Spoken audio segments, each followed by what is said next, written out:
अभिनंदन को कैप्टिव बने 24 घंटे हो चुके थे। पब्लिक वापस लाने की डिमांड कर रही थी और ओपोजिशन लीडर सरकार से वापस लाने का प्लान पूछ रहे थे। पाकिस्तान गवर्नमेंट ने भी सोचा कि शायद कुछ नहीं होने वाला, तो वो इसे अपॉर्चुनिटी के रूप में देखने लगे। उन्होंने सोचा कि अभिनंदन को लौटाने के बदले कोई शर्त रखेंगे जो इंडिया को माननी पड़ेगी। पाकिस्तान की ये गलतफहमी भी वहाँ के प्राइम मिनिस्टर्स जैसी थी, ज़्यादा देर नहीं टिक पाई। United States, France, Russia, Britain, Germany, दुनिया के बड़े बड़े देशों ने पाकिस्तान पर प्रेशर बनाना शुरू किया। यहाँ तक कि सऊदी अरेबिया और OIS ने भी पाकिस्तान का साथ नहीं दिया। ये सब इंडिया की डिप्लोमेसी का कमाल था। इतना जियोपॉलिटिकल प्रेशर हैंडल करना पाकिस्तान के बस की बात नहीं थी।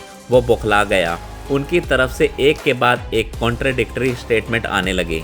कभी वो इंडिया पे अपने बॉर्डर वायलेट करने का आरोप लगाने लगते और कभी कहते कि इंडिया ने तो बस वीरान इलाके में जंगल में बम गिराया है।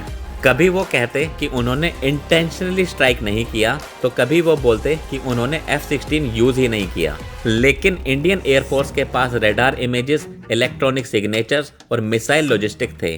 सारे प्रूफ यही बता रहे थे कि एक F-16 गिराया गया था और ये काम अभिनंदन ने ही किया था। पाकिस्तान के पॉलिटिशियंस ने सोचा अगर इतनी आसानी से अभिनंदन को लौटा दिया तो अपने ही लोगों में नाक कट जाएगी, और इसीलिए अपनी साख बचाने के लिए वो दुनिया भर में भटकते रहे। वो चाहते थे कि काश किसी तरीके से ये प्रूव कर दे इंडिया उनकी टेरिटरी में घुसा था, और इसीलिए अभिनंदन को कैप्टिव रखना जिनेवा कन्वेंशंस का वायलेशन नहीं है। लेकिन चाइना को छोड़ के किसी और देश ने उनका साथ नहीं दिया। पाकिस्तान जियोपॉलिटिकल प्रेशर को हैंडल करने का तरीका ढूंढ रहा था, लेकिन उसे आइडिया भी नहीं था कि इस जियोपॉलिटिकल प्रेशर से भी बड़ा खतरा उसका इंतजार कर रहा है। 27 फरवरी की रात को पाकिस्तानी हाई कमिश्नर सोहेल महमूद के ऑफिस में एक फ़ोन की घंटी बजी।